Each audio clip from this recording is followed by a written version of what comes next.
This is Jailbreak, a Roblox game that skyrocketed into popularity right after its release, achieving immediate success and becoming the first ever Roblox game to have 100,000 players playing at the same time. The game became the face of Roblox for the next few years and dominated the front page. If you were on Roblox, you had to play Jailbreak. But for every great rise, there's a great fall, and Jailbreak began to slip, spiraling down with its numbers dipping below 6,000 active players, deserted by most of its fans, and losing all the glory it once had.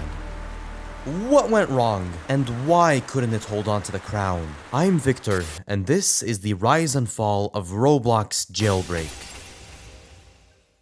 On April 21st, 2017, the developers Alex Balfins and Keanu Jacobson, also known as BadCC and Asimo3089, released the game Jailbreak to the public. The game's concept was simple. You had the choice of being a criminal or a cop. Criminals had to escape prison and would earn money through, well, crime. And cops would earn money by stopping criminals and arresting them. They also had a small paycheck. It was a step up from older Cops and Robbers games. It was also more family friendly because of Roblox's clean graphics. And it had cool features and vehicles such as the Volt bike, which guaranteed you legend status back in 5th grade. Good luck getting it with that price tag though. Upon release, Jailbreak essentially acquired overnight success, with more than 75,000 players playing the game at the same time shortly after launch. For a while, the game kept growing in popularity and consistently ranking among the top 15 games on Roblox. Over time, Jailbreak would smash the world record and become the first Roblox game to reach 100,000 concurrent players, which just means players playing the game at the same time. And later it raised the bar even higher, hitting 200,000 players. Jailbreak became Roblox's golden boy, dominating the front page and becoming the face of the entire Roblox platform. This popularity was because players found the game refreshing, with a good amount of cool features and plenty of players online. But what really pushed the game's popularity even further was the fact that many, almost all giant gaming YouTubers were playing Roblox's Jailbreak specifically. And because of this surge in popularity, the developers got to watch the profits pile. The game has earned over $10 million to present day, and one of the developers, Alex Balfins, used the money to pay for college tuition at Duke University. The game also won many awards, securing 13 awards at the annual Bloxy Awards in 2018. Jailbreak continued to dominate for a long time, with an active community that kept things alive, with regular updates that kept the map and the story interesting. It became the golden standard for many YouTubers and many kids out there, and I was one of them. Whenever you and your friends wanted to play something together but didn't know what to play, there was always someone who said,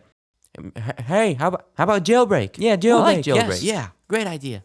Woo! Even though the game had the same Cops and Robbers layout, people still liked it and wouldn't get bored. The open world gameplay helped, and with cool meta strats, like if you got your hands on a helicopter, it was you, the boys, loaded ready, and we were going to the bank. That was the top location. Then you had places like the jewelry store, and then the donut shop, of course. And half the time, someone had already beaten you to it. Anyhow, during this time, many other game developers began to take Roblox more seriously, and see that it could be quite lucrative. And so the competition grew, with new games popping up like Arsenal, Build a Boat for Treasure, and Mad City. The competition was ferocious, with new, unique, and honestly pretty good games. But Jailbreak still managed to hold its own while continuing to remain the top game despite all the competition, with continued updates and a loyal community that genuinely liked the game. Jailbreak's popularity stood at 100,000 to 200,000 players in 2018, but with all the competition, it dropped but maintained 50,000 to 80,000 active players in late 2019. But the competition kept growing, with more and more unique games popping up, and Jailbreak began to lose players quickly. The general interest of players on Roblox began to shift to games with more unique, chill, and creative concepts, like Brookhaven, Bloxburg, Murder Mystery 2, Adopt Me, and more recently, Dress to Impress. I know about that one from my little sister. She's always playing it. These games appealed to a much wider audience, and many had more diversity and creative possibilities than Jailbreak's Cops and Robbers gameplay. There were also other games like anime fighting simulators that had already established fan bases through anime. If you liked Goku, Naruto, or Luffy, you'd come over here and play this game, or how about this game, or that game over there. And with every new popular anime that came, you expected at least a few dozen Roblox games to ride the wave. On a completely different note, what I found interesting is that Adopt Me specifically was also a top game back during Jailbreak's golden days, and Adopt Me was also one of the first games to reach 100,000 active players. But Adopt Me managed to stand the test of time, and Adopt Me left Jailbreak's record in the dust, achieving over 1.6 million concurrent players. It appealed to a different audience, so it didn't really siphon much of Jailbreak's players, but because of the nature of its constantly changing gameplay with the incorporation of pets, trading systems, and many other unique features, it remains one of the top games till this day. Jailbreak didn't have as much flexibility as Adopt Me. It stuck to its basic cops and robbers gameplay. Jailbreak kept resisting the fall and tried to introduce new features like a trading system, which allowed players to trade vehicles, skins, and other in-game collectibles.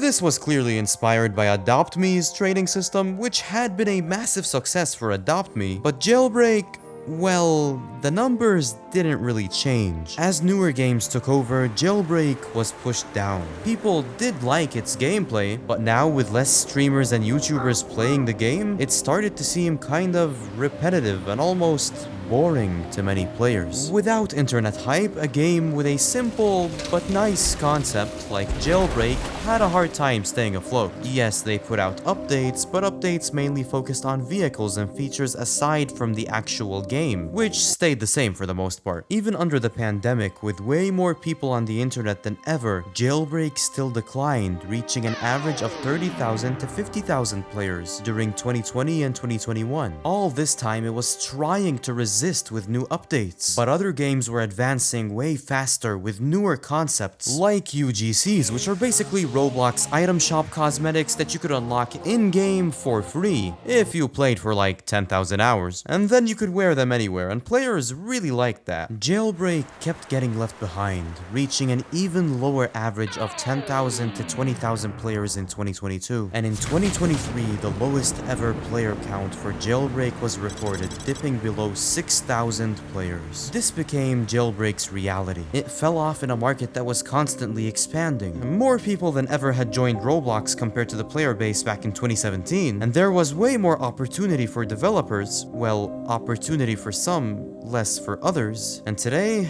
Jailbreak has an average of 10,000 to 20,000 concurrent players. But in total, it has accumulated over 7 billion total visits over the years. It still has a place in Roblox's complex ecosystem, but it doesn't have anywhere near the same influence and competitive edge it had back in its glory days. Roblox Jailbreak teaches us something, that sometimes doubling down on one concept can work at first. If it's good and clicks, massive success can be achieved, but to really stand the test of time, you need to have flexibility. The world keeps changing. Roblox kept changing. What players wanted kept changing, and people in general can get bored of playing the same game over and over, even if it's a good game. That's what I believe led to the downfall of Jailbreak. But hey, if you disagree or anything, go ahead and let me know what you think in the comments. And if you like Rise and Fall videos like this one, then be sure to subscribe to the channel, cause that's what I specialize in here. Till next time, goodbye.